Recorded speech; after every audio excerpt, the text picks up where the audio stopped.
Welcome into practice formally. This is a practice that has a somewhat unique peak pose. It's a very classic pose. It's one you've probably done a lot of different times in your practice, and yet it's not often one that is paid a lot of attention to. And that is Halasana, the plow pose. So we will be working towards shoulder stand and plow pose, and then having the counter pose of fish afterwards. So we're going to be using the block and a lot of different movements early in the practice to kind of warm up some mobility through the cervical spine, that kind of upper third of the spine, which is necessary for shoulder stand and Halasana. Also get into the back, because this is a really, Halasana plow pose is really nice for erector spinae, those muscles that kind of run vertically along the spine. So we're going to jump right to it. We're going to start on our backs, and the occipital ridge, which is right where the base of the skull and the cervical spine kind of come together, is where I want your head to be resting on that corner of the block. So the body will be in resting pose. So you're lying on your back, feet hip, the width of the mat with the inner knees coming together like a tent. And then you place that occipital ridge right on the edge of your block. So you're getting a really mild amount of traction on the back of the neck. This can feel really, really yummy. So just enjoy that. Let the arms rest alongside you. And just continue to take a few breaths. I'm going to sit up just to say a few words. You're going to be here about another minute or so. You could always let the chin kind of sway from side to side, exploring any sensation in the neck. There's a story about the plow pose that comes from, he's actually the brother of Krishna. His name was Haladara. And there's a story about how he wanted to take a bath in this river where he grew up, and yet the river was a little bit too far away. And so he used the plow to plow a new route for the river to follow so that he could access it very easily for his baths. And part of the lesson of that is that we have an incredible amount of agency to bring the things that we want in our life to us.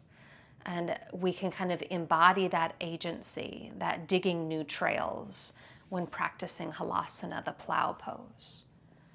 Take 2 more breaths in this resting pose with the block underneath the neck. And then you're going to begin to lift the head just enough to release and move that block out of the way. Let the head come down. Walk your feet in hip distance apart. Push down into your feet to lift the pelvis and slide the block underneath your pelvis in a supported bridge pose. You can start with the block at the lowest height. We are going to do all 3 stages of supported bridge, or I should say they will all be offered. You may choose to do all 3 or just 1 or 2. We'll take about 2 more breaths here in this initial stage.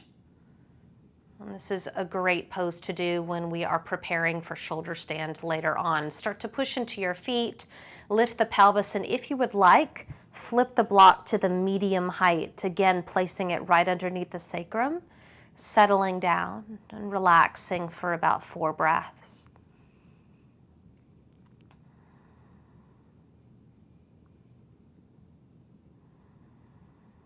Today's practice is a little bit more on the more soothing side. We'll start to push into the feet. You have the option of lifting to the highest height of the block if that is accessible for you to reach in your body. See if you can lower the heels down. And I often like to explore bringing my shoulder blades closer together on the back and really letting the collarbones lift. It's a really nice kind of warm-up for the shape of shoulder stand that will come later in the practice.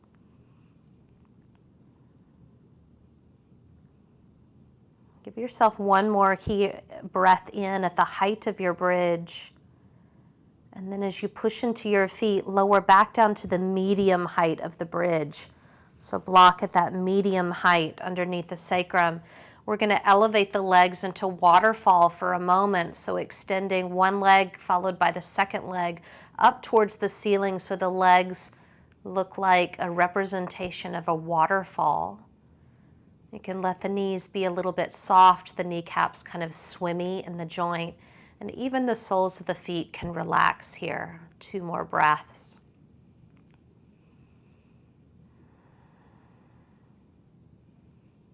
And then as you exhale, you're going to bend the knees towards the chest, lower 1 foot at a time back onto the mat. Once both feet have safely landed, push into the feet, rotate the block to the lowest height. Just about 2 breaths here.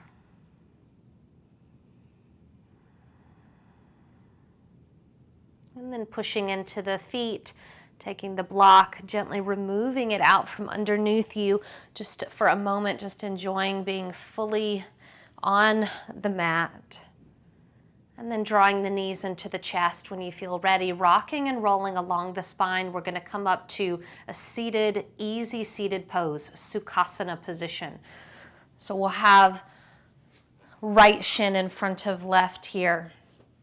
Bringing the hands onto the knees, some seated cat and cow. So as you inhale, pulling the heart forward, lifting the chin slightly like your seated cow, and then rounding the spine, maybe the elbows widen, chin to chest. This is your cat. And just flowing back and forth through this seated cat and cow. When we think about shoulder stand and halasana, the parts of the body that need kind of the greatest mobility and warm up are parts of the body that are really easily addressed with this simplicity of cat and cow. Take 1 more round of your cat and your cow. And then I'm going to turn sideways just so you see the illustration of what we're about to do a little bit more. Stay in your Sukhasana, hands on the knees for just a moment. Find that really tall, elongated posture, that sense of that really proud posture. We don't want the shoulders in front of the hips or behind, but right atop the hips. And then interlace the hands behind the head and open up your elbows nice and wide. Give yourself a full in-breath here, and then just tuck your chin towards your chest, but without rounding the upper back. We just want the chin to come in towards the chest. Let the elbows bend and drop towards the floor. Again, I'm really isolating this movement in the neck. And then we're going to move into some Ujjayi breathing. So I'm going to release this so that you can hear my voice more clearly. You're staying as you are. As you inhale, I want you to think like you're sucking through a straw. You're inhaling through the nose. As you exhale, I want you to imagine that you're fogging a mirror. Again, it's through the nose, but you'll feel that gentle constriction at the back of the throat. So all the breathing in and out through the nose, the inhale like you're sucking through a straw. The exhale like you're fogging a mirror right in front of you. And do about 3 more rounds of that victorious Ujjayi breathing, which is really massaging the thyroid and parathyroid glands right at the base of the throat. And this is the position that the neck and the chest will be in our shoulder stand. Take 1 more round of Ujjayi breathing here. And then to come out, release the hands back down to the knees first. Let the head just float up to center and pause for a moment. You had the chin tucked into the chest for a bit, so if you need to lift the chin a little bit or if the neck is asking you to move it, please respond to that. And then we're going to shift forward to our first downward facing dog. So planting the palms, walking the feet back, finding our way to our first Adho Mukha Svanasana. And as we often say here, this is a great time to invite in some intuitive movement. So not necessarily movement that I am overly cueing, just movement that when you really listen to your body, it's what your body is asking you to do in order to get to know this pose, get to know how your body needs you to work inside of it in today's practice. And then I will ask today that in the down dog, really relax the weight of the head so that the neck feels really spacious, really unrestricted, and there's a real soft quality to the way that you're holding the head. As you inhale, lift the head, look forward towards the back of the wrists. Start to walk your feet forward like you're on a tightrope, coming to the front of your mat. We're shifting into the sun salutation portion of the practice. As you inhale, lift up halfway, long spine. Exhale, folding, really letting the head hang again here. Sweeping the arms wide as you rise all the way up to your first mountain pose. Hands come into heart center. Let's take 2 half salutations. Inhale, arms sweep out and up. Exhale, folding over the legs. In breath, half lift. Out breath, folding forward. In breath, rising to mountain. Out breath, hands to heart center. One more just like that. Inhale, out and up. Exhale, folding over the legs. Inhale, half lift. Exhale, really complete the exhale fold. Inhale, rise. Exhale, hands to heart center. 3 Surya Namaskaram A's. Inhale, sweep those arms out and up. Exhale, folding over the legs. Inhale, half lift. Stepping straight back to your plank pose. Pause for just a moment.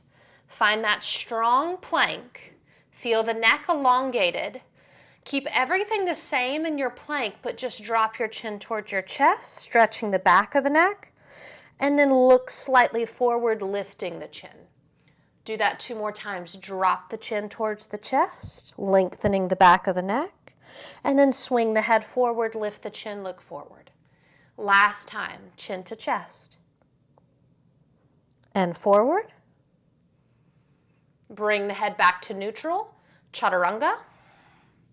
Up dog. Down dog, 3 breaths. So when I was reading this story, this mythology of Krishna's brother using his plow to create a new pathway for the river, it made me think of our own agency for creating new pathways in the brain. That ability to rewrite the way that the road network in our mind, it's like we're our own architects of the city of our minds, just with how the thoughts that we think. Let's look to the front of the mat, walking or stepping the feet to the back of the wrists. Inhale, half lift, fold in, sweep that arm out and all the way up. Hands meet in heart center, Anjali Mudra. 2 more Surya A. Inhale, sweep those arms out and up. Folding over the legs. Beautiful. Inhale that half lift. Step it back to the plank. Feel strong in your plank. Head is in neutral. Listening carefully, turn your head to the right so your chin is over your right shoulder. Then sweep it looking straight down at the mat. And then sweep it left, chin over left shoulder. Center and right. And center and left. Just strengthening the muscles last time each side of the neck. Holding up that big, beautiful brain of yours. Left, center, chaturanga, up dog, down dog 3.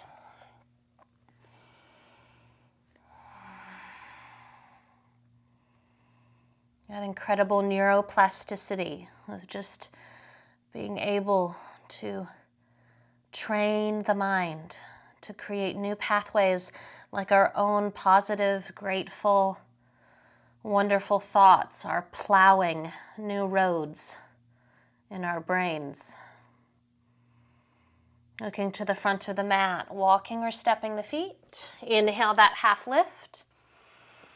Exhale, fold. Sweep those arms out and up.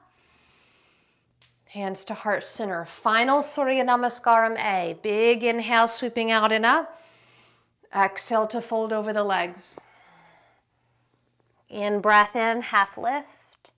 Back to your plank. This time we'll make circles with the head. So you find that strong plank, lift the chin, look forward. Right chin over right shoulder, chin to chest, chin over left shoulder. Once more that direction, rolling, chin to chest, left. Look forward, chin to left, chest, right. Last one. It's a tricky way to make you hold your plank. Chest, right. Look forward, chaturanga. Up dog. Down dog. 3 big breaths.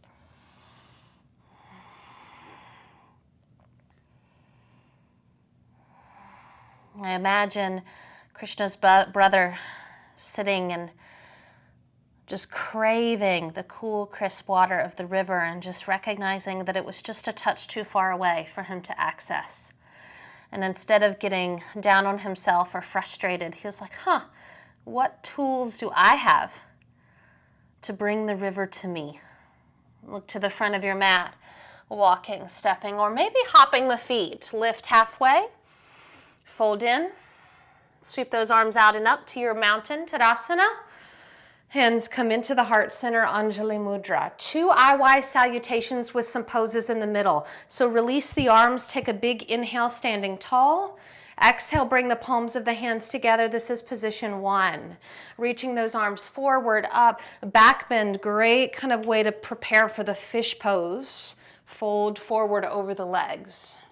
We're going to take the left foot to the back of the mat. Keep the left knee lifted as we come up into a high lunge here, sweeping the arms up.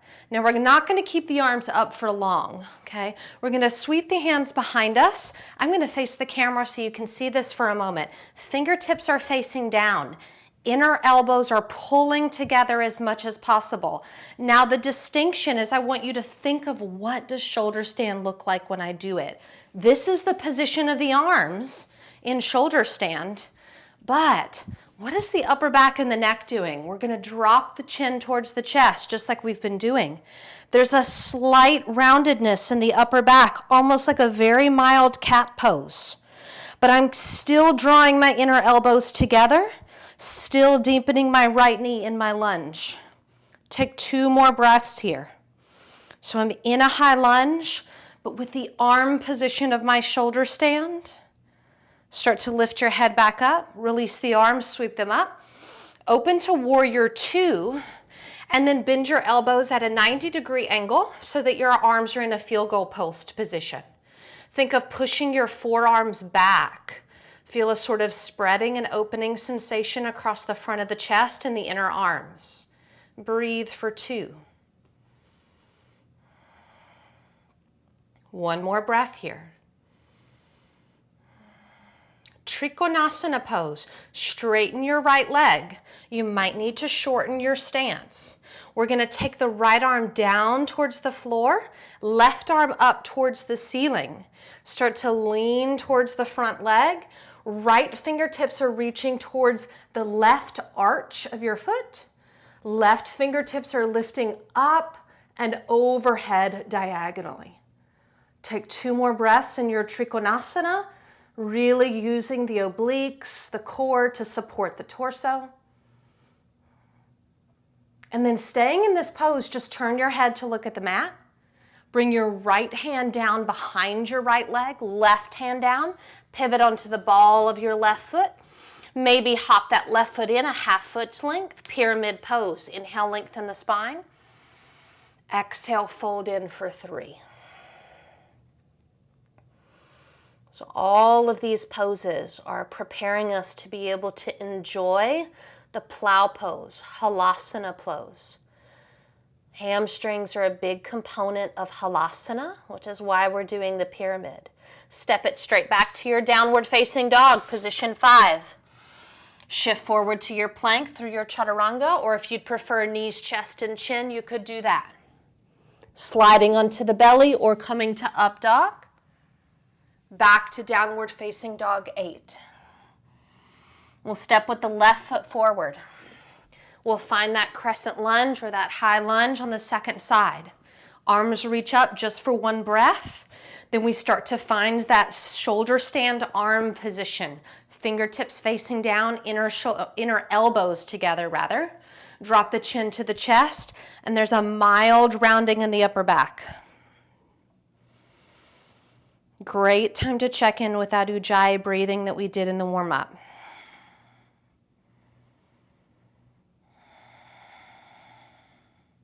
Lifting the head and the chin.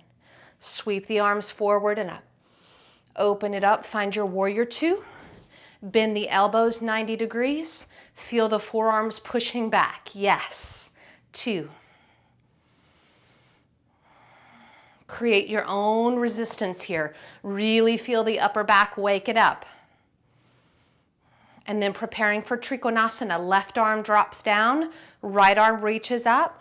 I straighten my left leg. You might need to wiggle your back foot in a little bit. Start to lean into your Trikonasana triangle pose. Arms reaching in opposite directions. So left fingertips are reaching for the arch of the right foot. Right fingertips up and overhead. One more full inhale. And then turning the gaze down to the mat. Left hand behind the left foot, right hand down. Pivot onto the ball of the right foot. Maybe hop it in to shorten the stance. Pyramid pose. Loving on those hamstrings so that they're really ready for that plow pose near the end of the practice. Last breath here. Stepping the right foot forward to meet the left. Sweep those arms out, up and back, 11. Hands come together, 12. Just one more lunge salutation. Release the arms, big inhale in. Exhale, palms together. Reaching forward, up and back is 2. Folding over legs, 3. We're gonna lead with the right. High lunge, right foot to the back of the mat, keeping that knee lifted. Sweep the arms up, inhale. I want you to think fish back bend. So release the arms alongside you. Palms are gonna face forward. Roll the shoulders onto the back and then lean back like you're coming into a big back bend. This is the pose that you will feel after you've done your shoulder stand and plow pose. That heart opening back bend of fish. Bringing that energy into your high lunge. One more in-breath. Come out of the back bend. Turn to the long edge of your mat. Find star pose, 5-pointed star. Bring the hands to the waist. Feet turn parallel. Inhale, Prasarita Padottanasana. Exhale, folding over the legs. Hands can release to the mat. Inhale, breath in. Exhale, push the palms down to fold forward. Feeling the pelvis roll over the femurs. Deep flexion. Last breath in and out. Then in breath, pushing into the palms. Bring your hands to the waist. Lift back up. Return to your star pose. So I'm going to bring my heels in so my feet are slightly turned out. Bring my arms back up to my 5-pointed star. I'm going to start to move into my star balance. So I'm going to shift my weight to the front of my mat to my left foot. Hover my right leg and start to find my tilted star.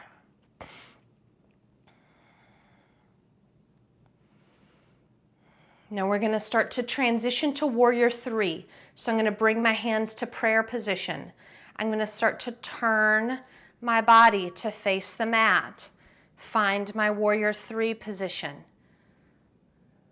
2. Last breath here. You're going to step back to down dog. So hands to the mat, right toes to the back of the mat, left foot follows. You're in downward facing dog position 5. Vinyasa, it could be chaturanga, could be knees, chest, and chin. Could be cobra or up dog. Everybody meeting downward facing dog 8. Right foot forward, you're in your high lunge. Inhale, arms up, just one breath. Exhale, arms down, palms forward, finding that fish energy, that back bend in the upper back. This is also opening up the lungs, more breath coming into the front of the body here. One more inhale. We open into our star pose. Hands come high. We find our star for just a brief moment. Hands come to the waist. Listen carefully. Turn your feet parallel. This time, bring your hands into the shoulder stand position. Fingertips are down, inner elbows together. Inhale, lean back. Fold forward into Prasarita Padottanasana. Keep those inner elbows coming together. See if you can shift the weight slightly into the toes. Really drop the head. Remember that spacious, relaxed neck. Weight of the head pulling you down towards the floor. Inner elbows together. Last breath in. Last breath out. Maybe you micro bend the knees, push down through the feet to rise back up, Prasarita. Star pose, heels come in, arms reach up, you find your 5-pointed star. You start to find your tilted star balance at the front of your mat. So you're standing on the right leg, left leg is lifted.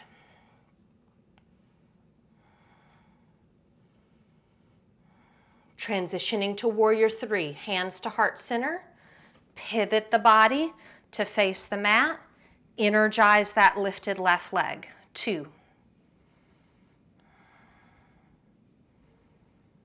Uttanasana at the front of the mat, hands down, left foot meets the right foot at the front of your mat, fold in, sweeping the arms, out, up, and back, 11. Hands into heart center. We're going to transition straight down to the mat. Sweep the arms out and up. Fold over the legs. Give yourself a half lift. Step yourself back down to plank pose. Don't worry, no neck movements to keep you here for too long. One inhale. Lower all the way down to the mat. Untuck your toes, lengthening your legs towards the back of your mat. We're setting up for Bhujangasana Cobra pose. So elbows are pointed kind of towards the back of your mat. Palms are underneath your pec muscles, right underneath your shoulders. Forehead is on the mat. Push the toenail side of your feet into the mat to energize the front line of the legs. Then as you inhale, lengthen the crown of the head forward. Start to lift your head, your neck, your chest, your shoulders, and this can be a very baby cobra because I'm going to look at the clock and we're holding it for 1 minute. So this is not about a huge, massive back bend. This is about sustaining the pose, building stamina in the pose.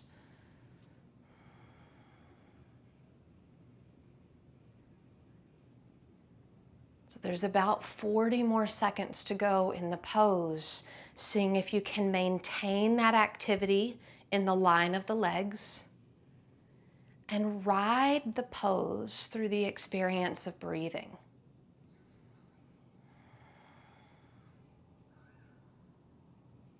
Final 15 seconds.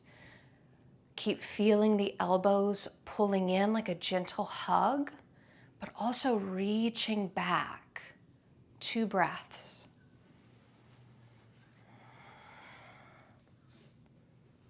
As you exhale, release out of your cobra, turn your favorite head or cheek onto the mat, and just release your arms alongside you, palms facing up. And just relax.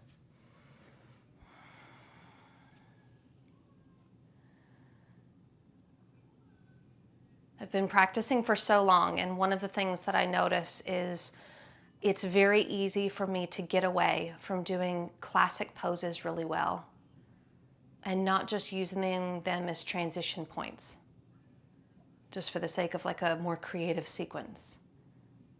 There's something really valuable about those old-timey poses that I learned the the first few months of practice.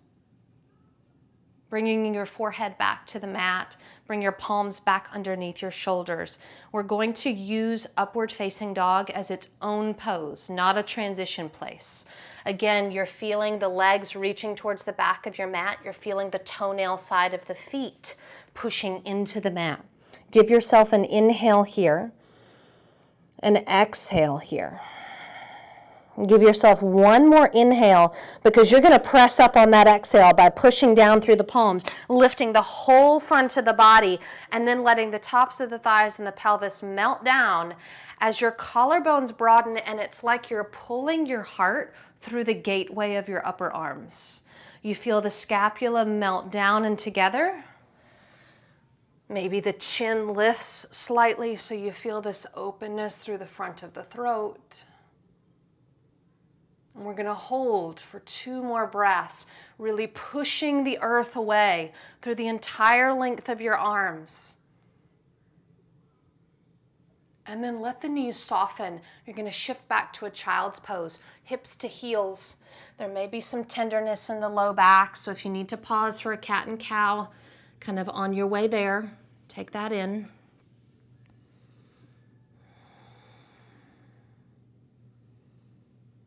And then we're going to come into Paschimottanasana, bringing the hips onto the mat. And I know that this pose often comes at the end of the practice, but I'm doing it on purpose today because we're going to do it upside down a little bit later. And I want you to feel it in the traditional way first. So legs forward, moving any extra flesh out of the way.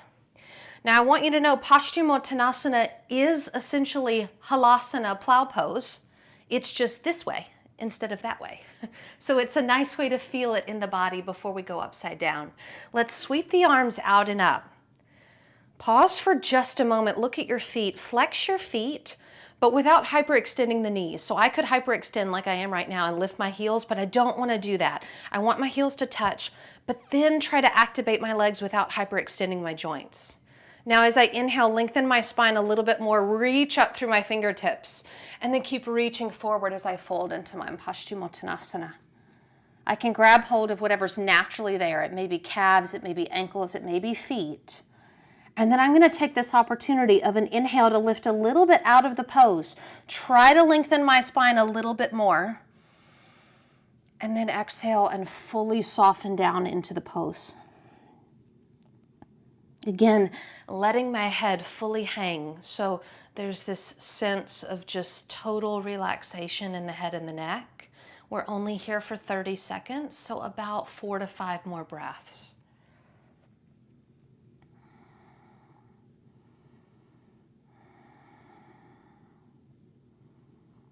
And for these last couple breaths, really riding the wave of the inhale, you lengthen.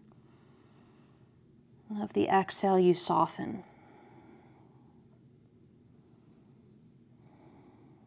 And then we begin to exit, lifting the head first, then reaching the fingertips forward, bringing the biceps by the ears, reaching all the way up, and releasing the arms down. So I'm going to really briefly show you the progression of poses that we're going to move through so that you can really protect the neck and not be moving the head or the neck when we're upside down, okay? So I'll do this quickly. I'm going to talk minimally because we don't like to talk in these poses, but so that you have a visual. So we'll come onto the back. I like to come into shoulder stand from this position here. I bring my knees in, notice my palms down. I get a little momentum to swing up and over, hands here. This is where I want my inner elbows really coming together. Get that shelf of the shoulders and then coming up. We're gonna be here for 90 seconds. Then we'll flex the feet and bring the toes overhead for our plow. Now your plow, you could keep the big toes together, or you could take more of a V position if that gives you more space for the breath in the body. Okay, you could release the hands. You could also take a shoulder stretch. One little difference, we're gonna take peace fingers around the big toes. We're gonna hug the shins towards our nose. Supta Paschimottanasana.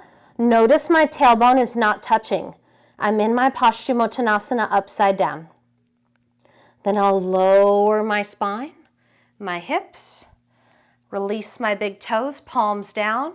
Matsyasana. So you could do the classic Matsyasana here, or if you want to lift the legs and bring the palms together, you can do this variation. Okay? So I'll talk you through all of that, starting on your back. Knees are bent, arms alongside you. When you're ready, you're going to get a little bit of momentum in the legs. Swing the legs up and overhead, bringing the hands immediately to the low back for support. This is where you can do a little bit of maneuvering, inner elbows together, really getting the shelf of the shoulders underneath you, chest towards the chin. Find your Ujjayi breathing. I'm already watching the clock. You're already about 20 seconds in.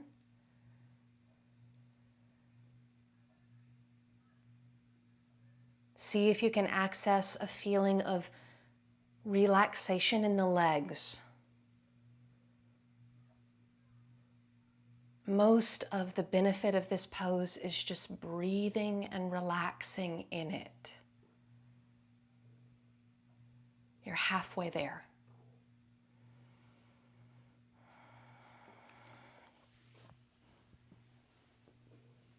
Five breaths, nice and smooth.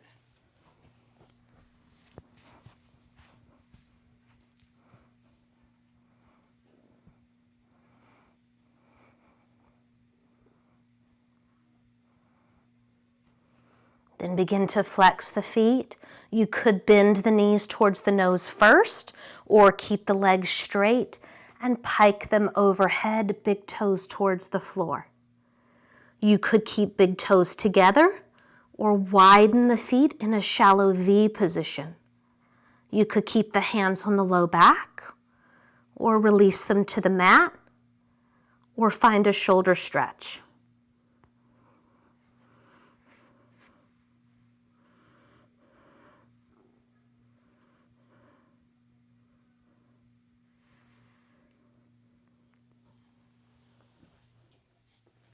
Three more breaths in your Halasana Plow Pose.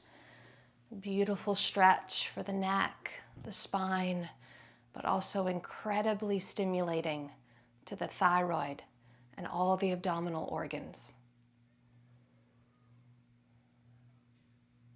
Begin to take your peace fingers, reaching overhead and loop them around your big toes. Activate your arms to pull your shins towards your nose. Your pelvis will slide forward and slightly down, but will stay hovering off the mat. Think of lengthening the back of your knees towards the ceiling for 3, 2,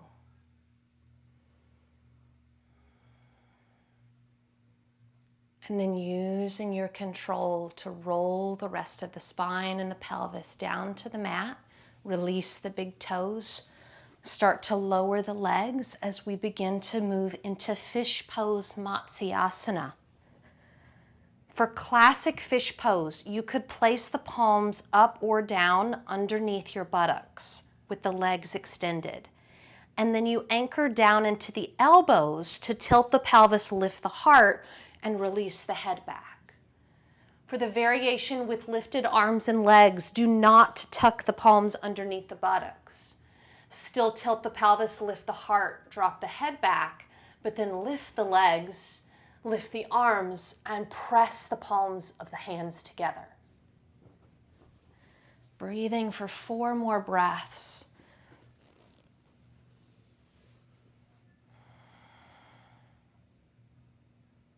Last more complete breath here in Matsyasana fish pose. And then to exit, if the arms were lifted, bring them back to the mat, push into the elbows, lift the head, roll the spine back to the mat. When you're ready, release the hands, bring the right knee in towards the chest. Jatara Parivartanasana, revolving belly pose. Taking that right knee and drawing it across the mat to the left-hand side. Right arm can extend out. Beautiful spinal twist.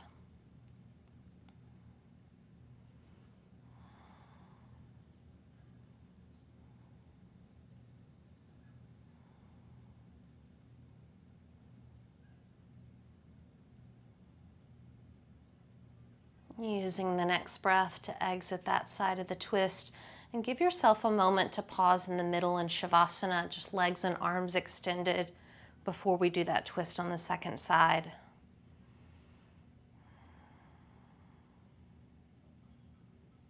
And then when you're ready, the left knee comes in towards the chest.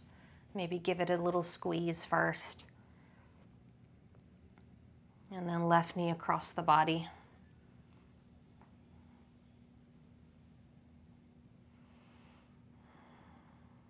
So the thing about the plow pose is in some ways it can feel really good, especially if you can relax into the work. But it can also be and is a very challenging pose. In the same way that working a plow is challenging. It's a lot of work. And yet it can help us to carve pathways for things to come to us that we really desire. We'll start to unwind that spinal twist. If you need any final movement, this is the time to do that because we are coming into Shavasana.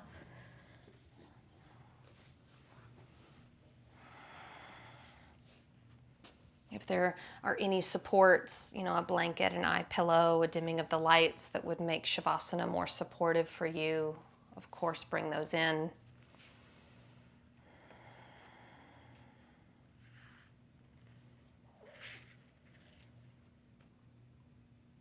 There's a sutra in the Yoga Sutras of Patanjali that refers to the plowing of the mind.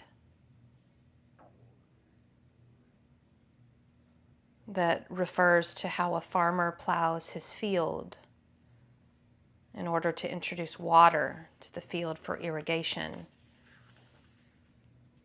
It's the same thing that the yogi does when we remove the obstacles in our path. We actually plow a new way for our mind to move towards the peaceful realization.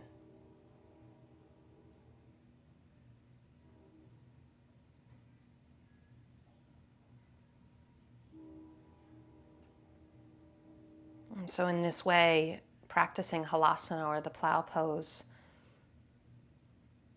is a way for us to practice plowing the field of our mind with roadways for more healthy and nourishing modalities of thinking.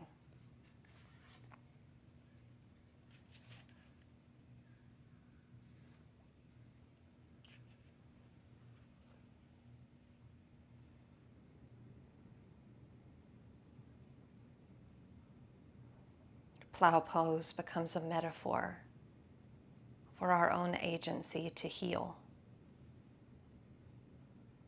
to break old habits, and to create healthier new ones.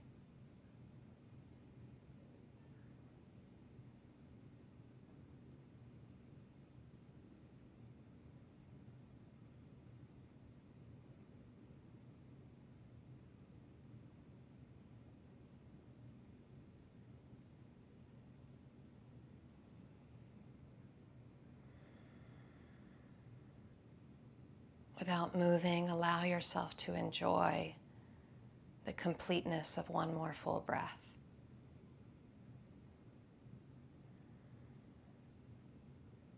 And then you can begin to welcome in subtle movement, deeper, more conscious breathing.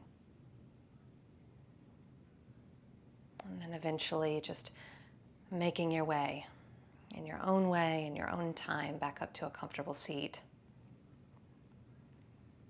And I always like to give the option, some people feel more comfort in just bringing the hands onto the body to close the practice.